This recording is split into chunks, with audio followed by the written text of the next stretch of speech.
Ben bonjour tout le monde! Là aujourd'hui on va faire quelque chose de bien le fun, puis de pas très coûteux non plus. Tout ce que je vais faire dans les prochaines semaines, c'est des choses qui coûtent pas cher. J'avais fait il y a quelques années un pudding chômeur, version très riche, au sirop d'érable. Là on va en faire une version pour les pauvres, comme moi. Et comme beaucoup d'entre vous peut-être, je sais pas. Parce qu'avec la conjoncture mondiale, on ne sait pas si demain matin on va avoir encore du travail. On va s'arranger pour ne pas dépenser, puis mettre toutes les chances de notre côté pour avoir de quoi manger pour les prochains jours. Alors on va partir ça, notre pudding chômeur. On va commencer par... première opération, on va chauffer le four. Autour de 300, parce que... il est bizarre le chauffage là-dessus. Je me suis fait pogner quelques fois, parce que je le chauffe moins que ce que les recettes me disent de chauffer. Et surtout si j'ai des boules en métal, en acier, je le chauffe encore moins. C'est au moins facilement 50 degrés, en Fahrenheit, là, 50 degrés de différence avec ce que les recettes recommandent. Parce que sans ça, les fours brûlent. Bon, ok, fait que la farine. Une tasse et 2/3 de farine. 3 cuillères à thé de poudre à pâte. Ah ben tiens, j'ai une belle cuillère ici. 3 cuillères à thé de poudre à pâte. 1. 2. J'en mets toujours un petit peu plus. Parce qu'avec la poudre à pâte, la levure chimique, on ne sait jamais. Des fois, elle commence à vieillir un peu, puis elle perd un petit peu son efficacité. Alors, on prend pas de chance, on en met un petit peu plus. Pas trop, parce que ça va déborder quand ça va gonfler. Et puis... on va mettre le sel. Voilà. On va brasser ça un petit peu.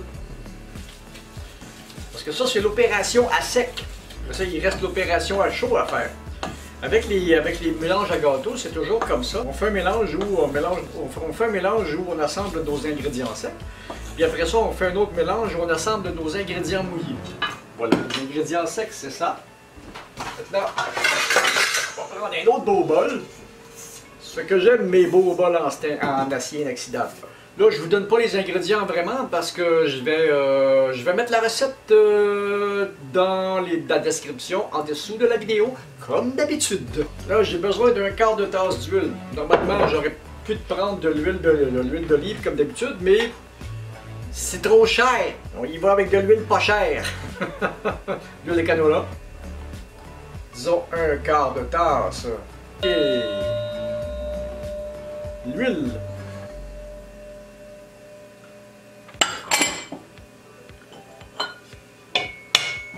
Le sucre. Non, ça c'est l'œuf. Là le sucre. Le sucre, il y en avait, je pense, il y en avait une tasse. On va se chauffer 2 tasses d'eau. Ça, vous allez voir pourquoi ensuite. Une tasse. Là, j'ai un paquet de tasses à mesurer, mais j'en ai pas encore assez, il m'en faudrait 2-3 de plus. On va régler ça dans les prochaines semaines. Donc on va chauffer 2 tasses d'eau. Ça va me prendre du lait, de la farine, puis on va sortir la petite mixette. Parce que ça me tente pas de sortir le gros malaxeur. Et ça va faire du bruit!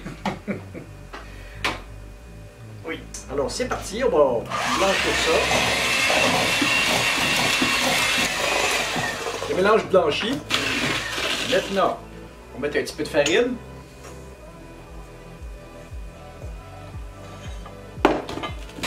Un petit peu de lait. C'est un petit peu liquide. On va mettre la farine. Faut pas trop brasser non plus parce que ça commence à ressembler à une pâte à gâteau. Ouais, ça va être un cas de langue de chat. Et voilà la langue de chat qui va... Maintenant, l'eau est chaude, on va diluer la cassonade dans l'eau. Ah! Merde! Là, diluer la cassonade dans l'eau comme ça, ça va nous faire une espèce de sirop. Puis, on va... à place de l'essence de vanille, on va mettre de l'extrait d'érable. Ça va être meilleur. Fait qu'on va avoir du goût d'érable. Mais on n'a pas besoin de sirop d'érable. On aurait dû On aurait dû beurrer le moule avant, mais on va le beurrer là. Puis là, j'ai les mains propres, alors on va en profiter. Voilà.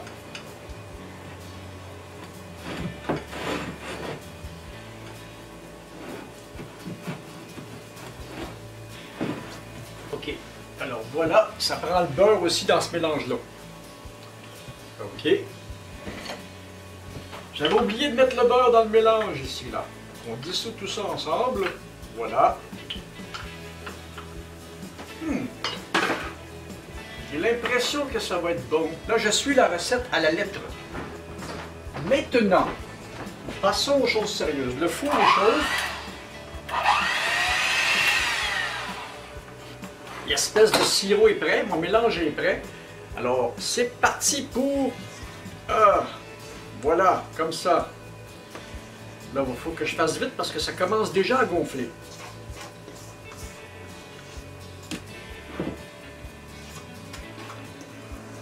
Il semble que la recette au sirop d'érable n'était pas tout à fait comme ça, mais ça devrait faire le travail, ça aussi. Et on vide de la mixture.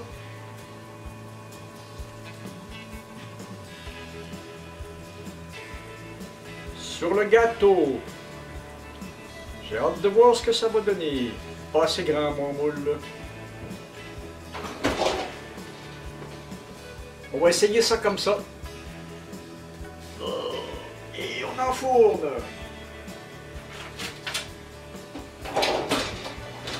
Théoriquement, le sucre va descendre dans le fond. Puis, on va avoir un beau gâteau avec un fond sucré. Alors, on attend une quarantaine de minutes et puis je vous reviens quand ça va être prêt. Ben nous voilà, mon pudding au chômeur, il est prêt. J'ai découvert que mon petit bol en Pyrex que j'ai ici, c'est beau, hein? Il était pas assez... Il était pas assez grand. Fait que ça a débordé. J'aurais dû prendre ce beau bol-là. Une chance que dans mon four, j'avais une tôle à biscuits et j'ai mis le plat en Pyrex sur la tôle à biscuits. Donc ça a débordé un peu tout le tour, mais il n'y a pas de dégâts dans le four. Maintenant que ça leur refroidit un petit peu, là, ça a l'air beau, hein? On va y goûter. Des bons desserts, ça. On va se sucrer le bec à plein. On va prendre une petite assiette comme ça parce que ça va prendre du sirop aussi. Voilà. Oh oh oh! Oh oh oh oh! Ah, ça c'est pareil, pareil, pareil! Hey! C'est pas comme mon pudding au sirop d'érable? Mais ça va, regardez-moi ça, c'est beau. Avec le beau sirop que ça a fait dans le fond. Parce que c'est la première fois que je fais cette version-là, j'étais pas certain. Comme il y a bien des fois que c'est la première fois que je fais ça. Et ça marche, à part le fait qu'il a débordé un peu. Ça là, réchauffer un petit peu là, il est juste tiède, il est parfait. Ah oui, c'est la vraie chose, hein.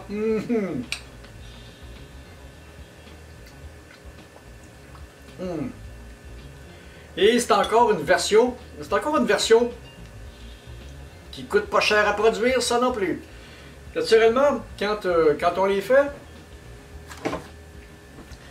si je le fais avec ça, il faut que je mette pratiquement la canne de sirop d'érable au complet. Là, on parle de à peu près de 9 $ la cacane.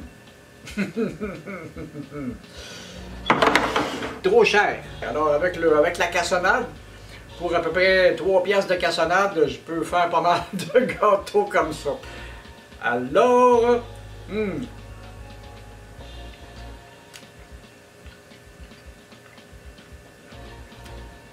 effrayant comment c'est bon ça.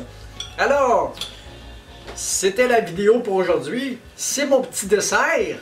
Je vais me sucrer le bec au possible cette semaine. Et puis si vous avez aimé ça, ben, comme d'habitude, donnez-moi un petit pouce bleu, abonnez-vous à la chaîne, partagez, venez me parler dans les commentaires. Et puis, venez me parler aussi sur tous mes autres réseaux, sur Facebook, sur Twitter, sur Instagram. J'y suis assez actif. Alors c'est ça, au risque de me répéter, un petit pouce bleu, un partage.